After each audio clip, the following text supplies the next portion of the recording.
से प्रिय विद्यार्थियों, मैं Rajendra Prasad Rajora, associate professor SCRC राजकीय महाविद्यालय सवाई माधोपुर, विभाग इतिहास में आज आपको BA पार्ट सेकंड इतिहास के बारे में बताने जा रहा हूँ।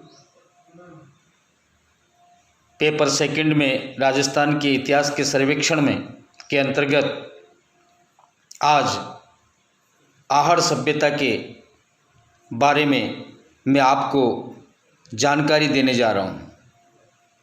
उदयपुर नगर से लगभग 2-3 मील की दूरी पर आहड़ नामक एक कस्बा है। आहड़ की संस्कृति आज खंडहरों के ढेर में दबी पड़ी है। खंडहर का ये ढेर लगभग 1600 फुट लंबा तथा 500 फुट चौड़ा है। आहड़ सभ्यता एवं संस्कृति राजस्थान की प्रसिद्ध सभ्यता और संस्कृति है। जिस प्रकार से अन्य सभ्यताएं और संस्कृतियों का जनजीवन और उससे संबंधित जो जानकारियां प्राप्त होती है, उसी प्रकार से हमें आहड़ सभ्यता की खोज के बाद उस समय के जनजीवन के बारे में बहुत महत्वपूर्ण जानकारियां प्राप्त होती है। प्रारंभ में आहड़ ताम्रवती नगरी के नाम से भी प्रसिद्ध रहा था।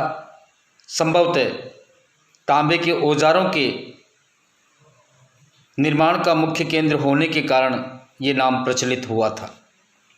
10वीं-11वीं शताब्दी में यह बस्ती आघाड़पुर अथवा आघाड़ दुर्ग के नाम से जानी जाती थी।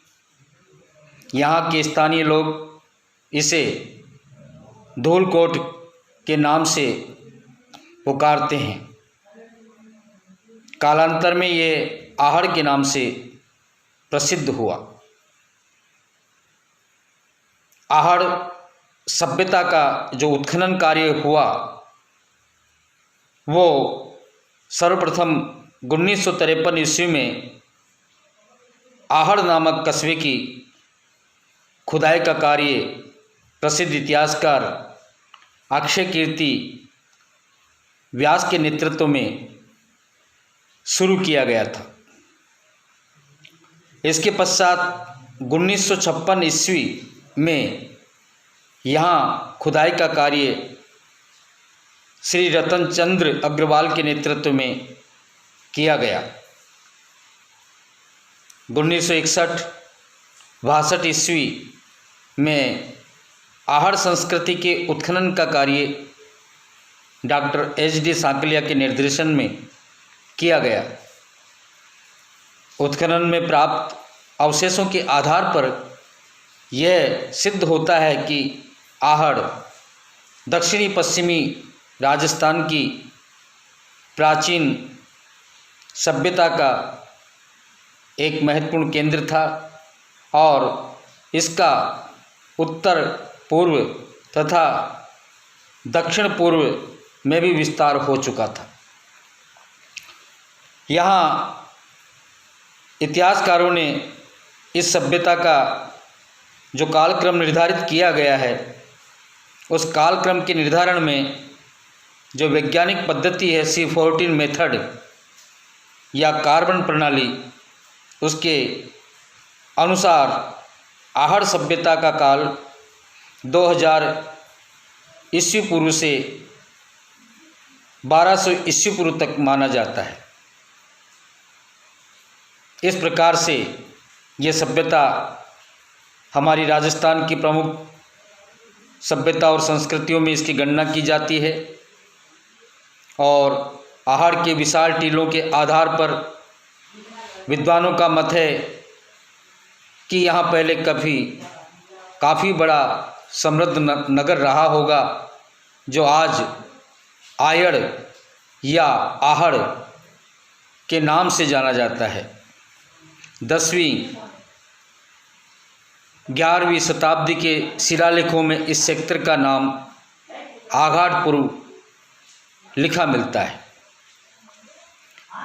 आहड़ संस्कृति से उत्खनन में जो उपकरण प्राप्त हुए हैं उनमें वहाँ के प्रसिद्ध हैं सबसे अधिक मृद भांड। आहड़ से मिट्टी की कटोरियाँ, रकाबियाँ, तस्तरियाँ, प्याले, मटके, कलश आदि बड़ी संख्या में मिले हैं। साधारणतः मिट्टी के बर्तनों को हाथ से बनाया जाता था, परंतु इनको बनाने में चाक का उपयोग भी किया जाता था। इन बर्तनों पर चित्रांकन उभरी हुई मिट्टी की रेखा से किया जाता था और उसे ग्लेज करके चमकीला बना दिया जाता था। यहाँ के लाल और काले रंग के बर्तन सबसे अधिक प्रसिद्ध थे। कुछ गहरे लाल रंग के बर्तन भी मिले हैं जिनकी गर्दन तथा कंधे विशेष रूप से अलंकृत किए जाते थे। इसके अतिरिक्त संपूर्ण काले चितकबरे, सलेटी रंग के, भूरे व लाल रंग के बर्तन भी मिले हैं। मिट्टी के अन्य उपकरण इसके अंतर्गत पूजा की थालियाँ, धातु गलाने के यंत्र, खिलौने, दीपक, गोलियाँ, मूर्तियाँ, पहिए आदि प्राप्त हुए हैं, वो काफ़ी उल्लेखनीय है। यहाँ से पाषाणकालीन उपकरण भी प्राप्त हुए हैं और इन उपकरणों में रास या राम से काश्मी या चर्ट तथा स्फटिक उल्लेखनीय है। कुछ हड्डियों से निर्मित उपकरण भी प्राप्त हुए हैं। इनमें आहड़ की खुदाई से हड्डियों से बने हुए उपकरण, इनमें सुई तथा सुरमा लगाने की सलाइयाँ उल्लेखनीय है। कुछ तांबे के तथा लोहे से निर्मित उपकरण भी प्राप्त हुए हैं। आहड़ के उत्खनन में तांबे को कुल्हाड़ियाँ, अंगूठियाँ, चूड़ियाँ तथा काफ़ी मात्रा में ताम्रपत्र एवं ताम्र कलाकृतियाँ एवं तांबे की चादरें प्राप्त हुई है। यहाँ तांबे गलाने की भट्टियाँ भी मिली है। यहाँ से 79 या 79 लोहे के उपकरण भी मिले हैं जिनका उपयोग कुल्हाड़ी, चाकू तथा कील की तरह होता था। आहड़ के उत्खनन से हमें 6 तांबे की मुद्राएं तथा 3 मोहरें भी प्राप्त हुई है।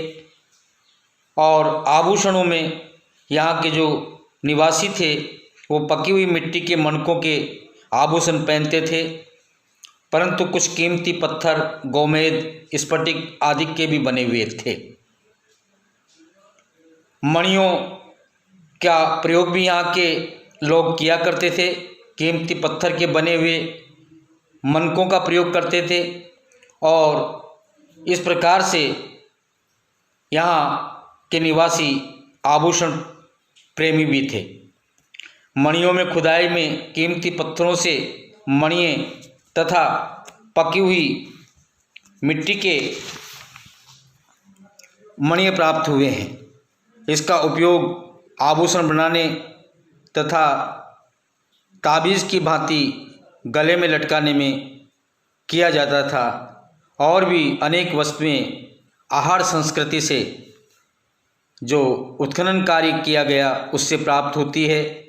उसमें चमड़े के टुकड़े, मिट्टी के पूजा पात्र, चूड़ियाँ आदि प्राप्त हुए हैं। प्रिय मित्रों, प्रिय विद्यार्थियों, आपको आहड़ संस्कृति सभ्यता के बारे में ये मैंने आपको इस वीडियो के माध्यम से संक्षिप्त जानकारी प्रदान की है। आशा ही नहीं, पूर्ण विश्वास है कि ये आपके ज्ञान की वृद्धि में सहायक होगा, आपके इतिहास की जानकारी में अभिवृद्धि करेगा। आज मैं संक्षिप्त रूप से आहड़ की सभ्यता और संस्कृति के बारे में यहीं आपको विराम देता हूँ। धन्यवाद।